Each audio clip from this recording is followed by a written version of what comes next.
Hi, it's me, Ingrid INFP, and welcome to Driving Lessons for the ADHD Life. And this is my second series about mental illness and therapy and INFPs. This is going to be based on a Swedish book. It's called Driving License for Daily Life for You with ADHD. And it's a pretty big ADHD-friendly book. And it's by Karl Berg and Caroline Jensen.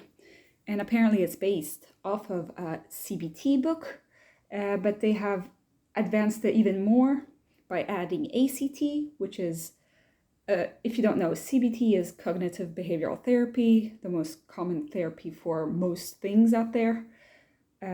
What's good with CBT is that it's pretty structured, and like it's what has been showing most results. But ACT is like the step up from CBT, which is called acceptance and commitment therapy, where the goal is to make a change in your life, and so to accept the difficulties, manage to commit, and so that's the therapy. And it has CBT elements because it focuses on cognition and the link between cognition and behavior, but it takes it a step further. And also this book takes it even a step further by consulting a person with ADHD who was one of their patients, and he helped them create this book together. So Karl is the patient and Caroline was the mental health practitioner. So together they wrote this book. Karl, the guy with ADHD, he made all the art for this book, so that's pretty interesting. Like these paintings, kind of abstract paintings. And he also told her how to make this book more ADHD friendly. So like here's some of his art. And he's the one who got the idea to make it like driving lessons for the ADHD, which is a nice metaphor, you know? So the first part that I'm going to be focusing on. Oh, also, I want to remind you guys that I am not a mental health professional. I do happen to be a medical resident in general practice, so I know a little bit about psychology, but I haven't actually taken classes in therapy and how to have therapy with people. So this is just my own experience because I bought this book because I suspect that I might have ADD, but I'm not sure. And I might be going through I might be trying to get a diagnosis. Next week I'll be meeting up with occupational therapist, and I actually said yes to doing more screening for ADHD and autism at the end of August. So with the counselor, and then she might send me over to the psychiatrist at the hospital to see if I can get a diagnosis. So I'm only at the start of this long journey. But anyway, this is what it is. Part 1 is the journey's direction. Okay, so this is about where do you want to go? So it says that this book is how to make your daily life work so that you can have time and energy to what you find is important. But in order to do that, you need to know what is important to you so that you can live the life that you want. You need to know what you want. So the first part is to make us think and reflect about what is important in life, what our goals are, what our direction is according to our values, so that we can direct it towards where we want to go. So here the metaphor is that we are driving a bus, our life bus, okay? And you can let passengers come up, on and off. And it says like ADHD is like, well, you have some kind of annoying passengers in your car, but you can't let them off because for some reason the doors are locked, so you can't let them off and they don't want to get off. So you have to deal with the passengers. But maybe you can manage to find a way to like make peace with the passengers. And that's what acceptance in ACT is about. It's about accepting that, okay, you have some problems, some difficulties, but you can have a good life even with these difficulties. And the difficulties are actually what makes life kind of interesting. So that is the metaphor of the bus. But if you keep like listening to those annoying people on the bus, then your life will just go in the wrong direction because you're just like so panicked that you can't steer the bus anymore. So, and like if you listen to those people, they might like insult you and make you feel bad. And then you feel useless and worthless, and you start to avoid listening to those people, and then you feel caged in and all sorts of problems, and then your life doesn't resemble what you want it to look like. You're going in a completely different direction than where you actually want to go.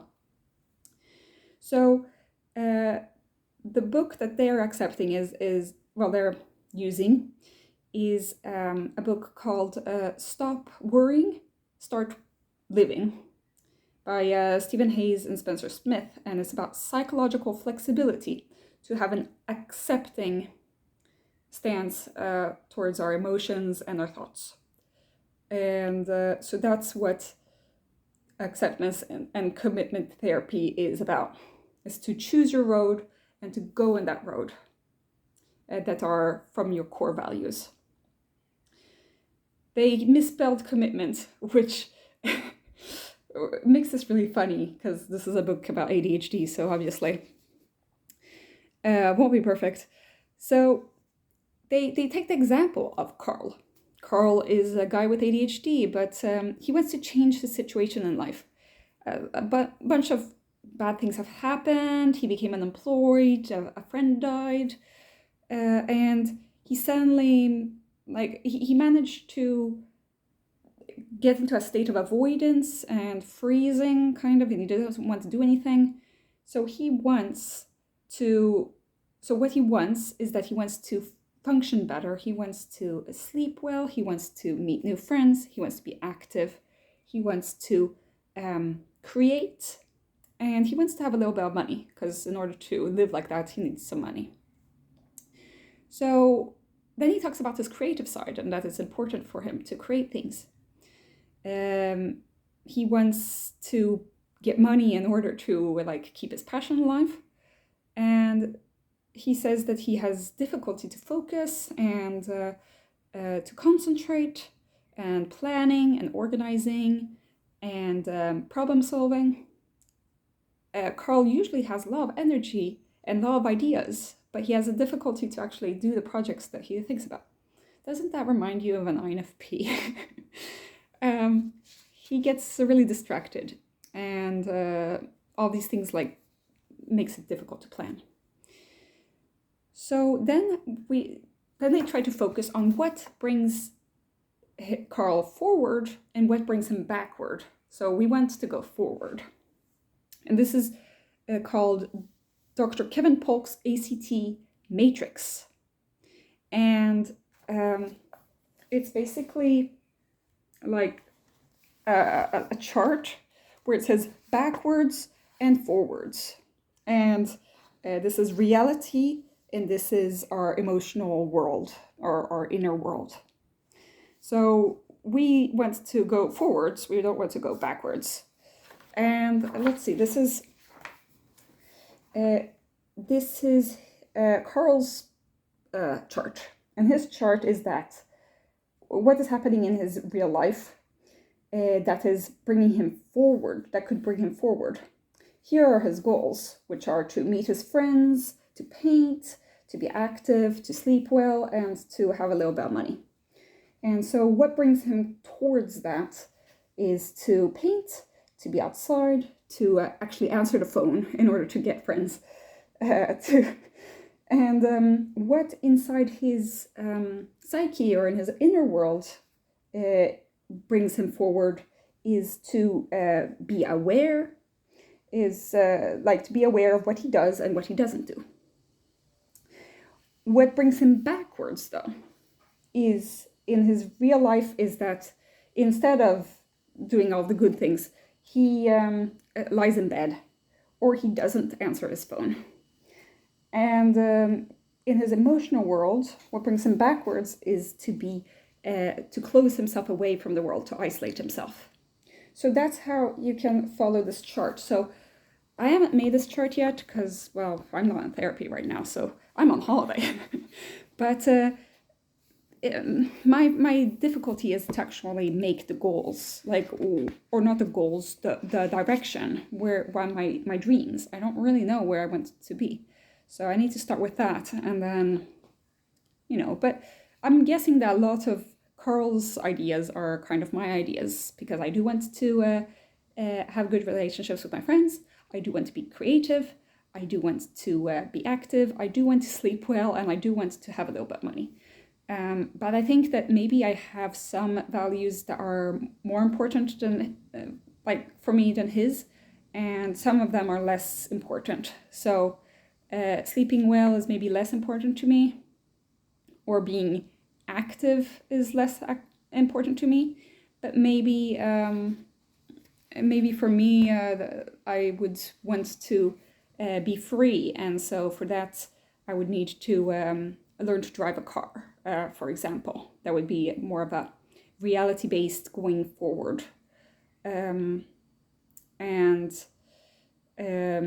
Things that bring me back is to not want to leave my house and to skip my driving lessons, basically. Then we go over to, the actual problem for me and for Karl is to reflect, to stop and to think about what you want. So they look at how Karl's life is, and they decide which direction to go.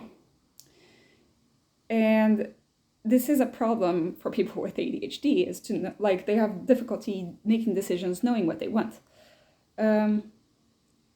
So it's better to choose before you make the decisions than afterwards. So otherwise you're just following your impulses and you don't have the self-control. So it's important to know what your values are. I do think that INFPs are good at this because this is something that we think about all the time. And it's the direction is not a goal. A goal is a concrete thing, or something that you can measure. A direction is more about values. It's more soft. It's more like your life purpose kind of thing. So in ACT, they call it value direction. And so, for example, a direction might be living a more creative life. Well, a goal would be to be part of a gallery, an art gallery, So Karl wants all of those things that we were talking about, and he wants to, the direction that he has is that he wants to have a functioning daily life, and he wants to live a creative life. And so the things that he needs to do is to go on walks. He needs to talk on the telephone. He needs to go with his friends on activities and structure his days better. And so those are short-term goals. But further in the future, he could try painting, he could try sculpting, he could try oil painting, he could try to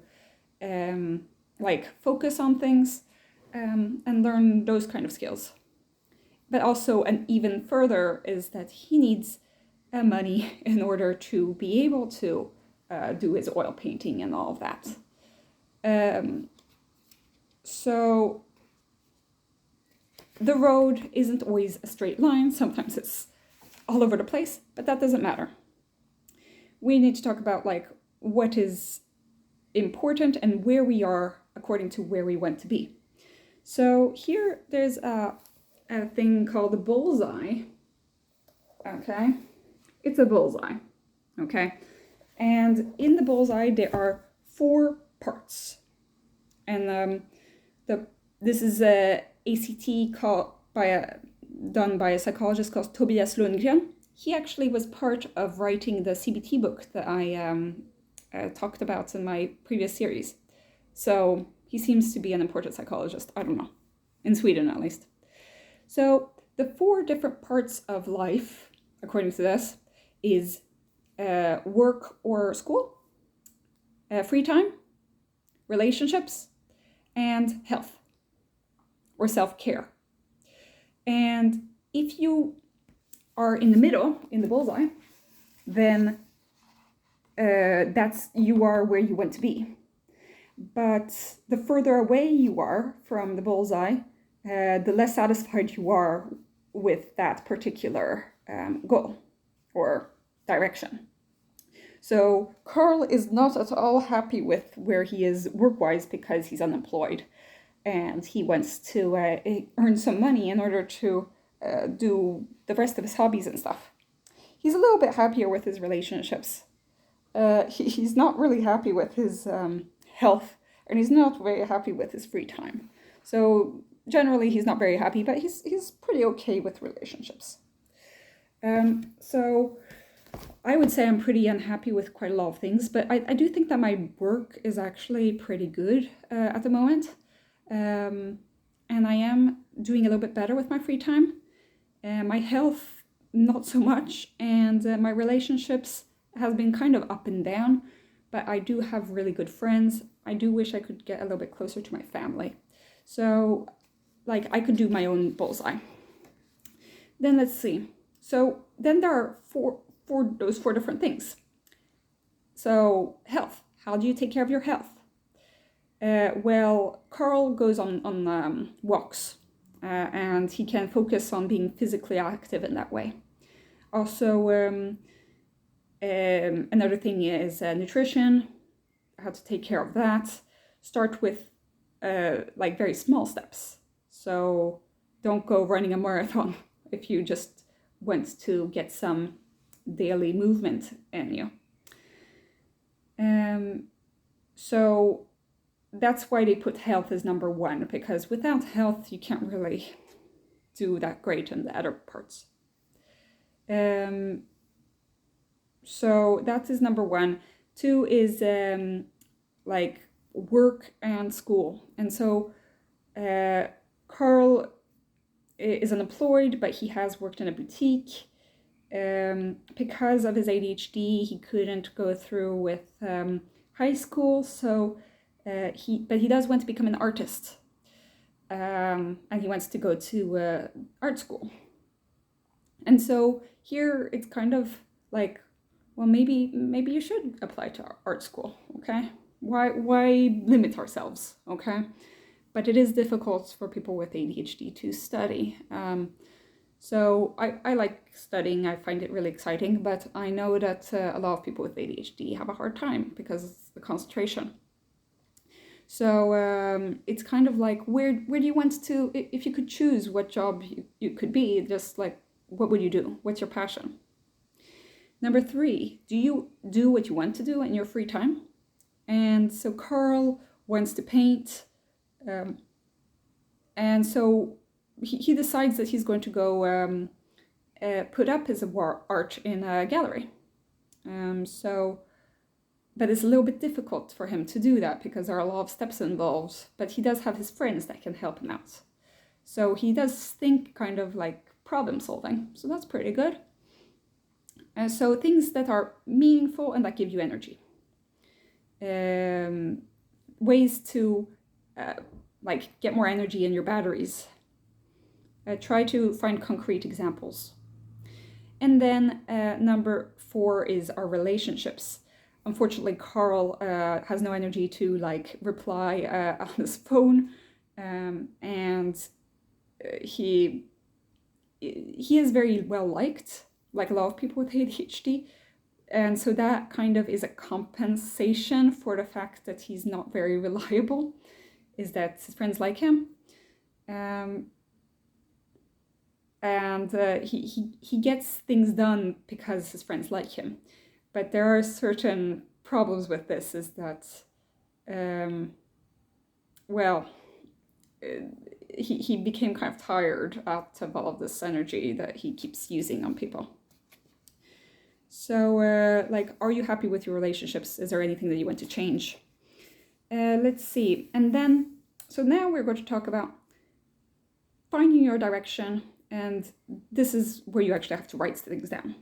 So Karl, his direction is to live a creative life. His goal is to learn how to make pottery. So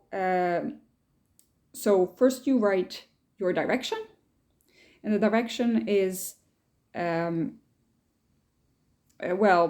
your values. So something that's important to you, but it's not the same thing as a goal. This is something that is important to you, a value. For example, living a healthy life, or being a good friend, or a good parent, or that kind of thing. Pretty overarching things. So that's the direction. The goal for him is to learn pottery. A goal, if you want to be healthy, is, for example, running 10 kilometers, or to live a creative life, to learn to draw.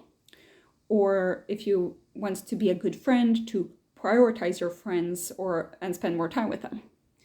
And that kind of thing. Things that are practical, that are possible to reach, and that are in relation to your values. So ACT is all about practical, concrete things. But you need to have a value to push towards, otherwise what do you do? So those are the goals. The goal is like the end point where you want to go.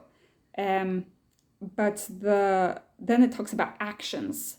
3 actions that you need to do in order to get to that goal. So for example, if you want to learn to draw, you need to buy a drawing notebook. If you want to run 10 kilometers, you need to practice running twice a week or something like that. If you want to prioritize your friends, you can decide to take a contact with your friend, like call your friend. Or to start an activity together with your child if you want to be a good parent, or if you want to take more time with your friend, your children. And then you talk about, 3 actions that will take you closer, and 3 obstacles. And the obstacles for Karl is that he's less easily distracted, so he has hard time learning new things like pottery. He has difficulty focusing, so that too. And he number 3 is that he forgets. These are at least what he thinks.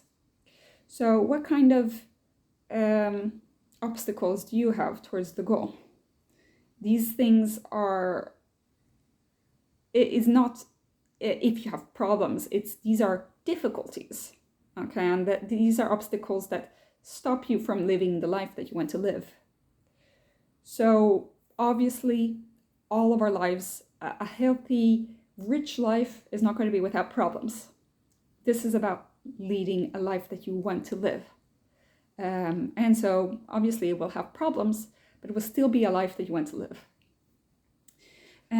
So then it talks a little bit about the obstacles, because it's hard.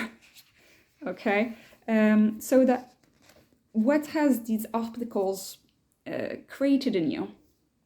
A lot of ADHD people say school wasn't for me, and you feel like you're a failure, and you get a lot of negative automatic thoughts, like in CBT. Okay, the school should be for everybody, but it's not, because you need some extra help, some extra accommodations if you have different difficulties. So it doesn't mean that you're a failure just because you haven't managed the goals of school. So these things can make your ADHD become more of a problem because of your low self-confidence. So Karl did not feel like school was for him. He always sat at the back of the class. He didn't finish high school. He was mostly drawing in the back of the class. And there were a lot of things that, should have been helped in order for him to manage in school, but he couldn't. So he actually learned things himself by reading in books. He was he says that he can't learn things quickly, but he actually learns things quickly. It's just that he doesn't learn in the way that the school wants him to. He has a difficulty with using computers because he feels like he can't learn. And then but then the therapist says, well, maybe you can go to a one-on-one computer course. And then he goes there and he's like really quick at learning. So sometimes we're kind of get stuck into these ideas that we're bad at something because somebody else has told us it before in our lives, especially if we have mental illness or we have ADHD. So here is an illustration that Karl did. This is the goal. We want to get to the goal, and this is the big obstacle, a big cloud with all of these lightning strikes. And so this is where he starts. He's like, I can't do it. He's like, I don't want to do it. That's the next step. And at the end, he's like, computers are bad. So that's kind of how his thoughts are. Apparently, this is based on a model of the lifeline by a PhD Joanne Dahl in The Art and Science of Valuing in Psychotherapy. So, this is a big obstacle. So the therapist asked Karl, what stresses you most? And he can't answer it. He thinks it's a little bit too abstract. He says he's it's actually kind of good. He it's not very stressful. But then he realizes that he is actually pretty stressed. So for him, it can be difficult to be in a telephone queue, or if he has to do a lot of administrative stuff. And he has a lot of inner stress. So when he has a lot of stress, he goes and takes a walk, and it helps. So he has found a coping strategy for himself. That actually works pretty well. But the problem is that stress has led him to make decisions that maybe he wouldn't have made if he didn't have all that stress. For example, he maybe would have learned to use a computer. But it's been difficult for him. And then they start talking about why do you feel like a failure? You can do a lot of stuff. Why do you still feel like a failure? And he was like, and so she asks him, how does this book work for you? And he says, oh, well, it's been good because I actually didn't do anything in the book. And he said, I couldn't really learn things in the book. It's always been like that for me. And then she says, is there any example of something that you haven't avoided? And then he says, during my whole school time, I just didn't do a lot of stuff. And it's still like that today. So it doesn't work. I can't do it. So he's really stuck on this level of he can't do it. And then, so she asked Karl, what does performance mean for him, and that kind of thing. And she says it must have been difficult to not be managing things without help, and he didn't get the help that he maybe needed. And he said, yeah, well, it's a shame. It's not good, it's pretty sad. And she asks, do you recognize the feeling of failure? And he says, well, I haven't failed if I haven't even started, which is pretty relatable to me, because it's like you haven't started, so you can't be a failure, but it's kind of a failure in itself, you know? It's worse to try, like, it's better to try and fail than to have never tried at all, kind of. Better to have loved than lost than to never love at all, that kind of thing. And so it's difficult as an adult finding out that you have ADHD. Because, well, if you had help from the start, then maybe things would have gotten better for you. There's a ton of grief and stuff and that. So, and then he says he's so used to things like going wrong all the time. And she asked Karl if he has difficulty regulating his feelings. And he was like, no, it hasn't been a problem. He just accepts that everything's going to go wrong because it always goes wrong. He's used to it. But the therapist recognizes that this is something that actually stresses out Karl. He has difficulty listening to her after he said that. And then he can also have a hard time seeing other people's perspective. And he becomes so like paralyzed that he can't do anything. And then he starts avoiding things. So an example, which is extremely relatable to me, is that he needs to move to his new apartment. But there are a lot of things that he has to do. So he has to buy new things, and it's difficult, but it feels overwhelming. He feels overwhelmed by all these thoughts and emotions and all of these things that he has to do. And then he starts thinking it's not important. And in the end, like, he just feels like he can't keep going, you know? So the therapist is telling him to do one step at a time. So let's see. Here is another one of these arrows.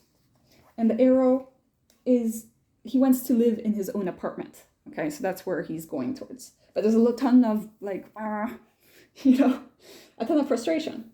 The first thing is that he needs to like tell the friend that lives in his apartment that he's going to move out. That's the number one. So he has to make the decision. Then he has to like throw out some things or give them away or that kind of thing. Then his thought is, oh, it's actually not that important to move into that new apartment. This is so overwhelming anyway, you know? And then another thought is, I don't have the money to move into a new apartment. So he kind of like finds excuses. And so this just leads him like another obstacle towards living in his own apartment, which is what he wants. So then, this is the last part of this. This is getting really long, but it's to accept your diagnosis and to go where you want to go in the direction you want to go. So it's to accept is an important process that takes a lot of time. And the first step is to accept and to have faith in yourself.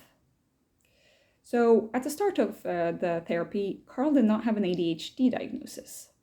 He didn't even know, and he hadn't really thought about it. And it took a lot of time for him to get his diagnosis, because it usually does. So then she said that she was going to talk to a psychologist if he could get a diagnosis.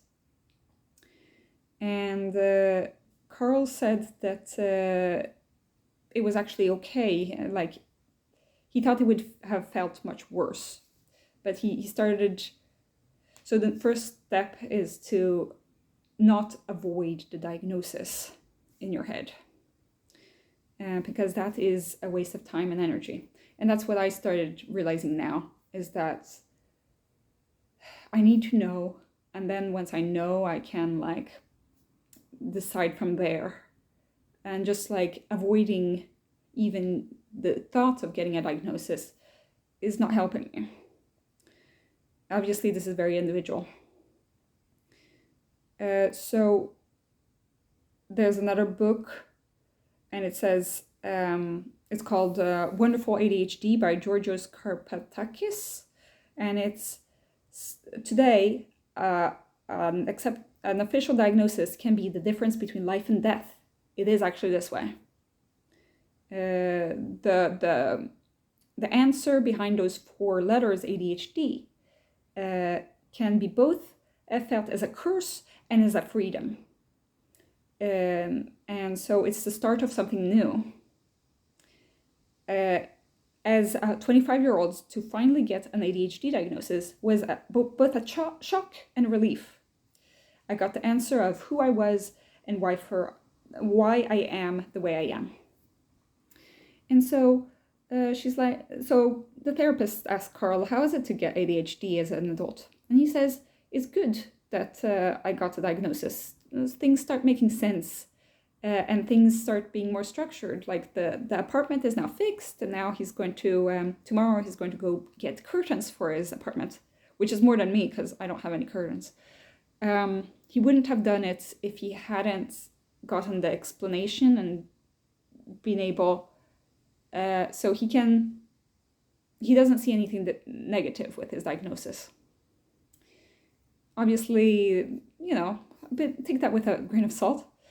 And then believing in yourself.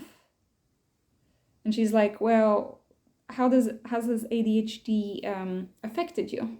And he says, well, it's difficult to know how it would have been without ADHD if you've always had it. And she said she gives Karl some positive feedback. He says, well, it's good that you have the skills to ask for help, because, well, now he's gone and asked for help. Adults, people who get diagnosed with ADHD as adults are extremely strong people because they've had to go through all of this on their own to get there. Maybe they've got some help, but they needed to ask for that help. Children in general, yes, they need to ask for that help in certain cases. Those people are extremely strong as well. But it comes more of as a natural process, they don't need to do all of the steps to get there. And asking for help is not easy. So she gives the credit to Karl. And she also says that he's capable of being well liked by others because she notices how much he gets help from his friends, and he has bad self-confidence. This is the beginning of his treatment, so he doesn't really understand. He feels kind of iffy about that. And she says, well, Karl often helps others because he has this loyalty towards his friends. But sometimes he does it a little bit intensively and impulsively. But it's good in a way because he can go and help his friends if something happens at 10 in the evening. He can go and do that. So it kind of is something that Karl should be proud of. He is very creative. He has a lot of ideas, like a lot of people with ADHD. He's very funny. He's engaged, driven. He's curious. He's loyal. He thinks outside of the box. And he takes care of his friends. So there are pretty good things. There aren't only problems or obstacles. And so I think that with that, I'm going to end this chapter. The next chapter will be about the theory of ADHD and understanding how ADHD works. We're going to go back on how the brain secretary and all that. So tell me what you guys think. Sorry for this really extremely long video, but I hope that you liked it. I'm going to try to separate it into parts. Have a great day. Bye.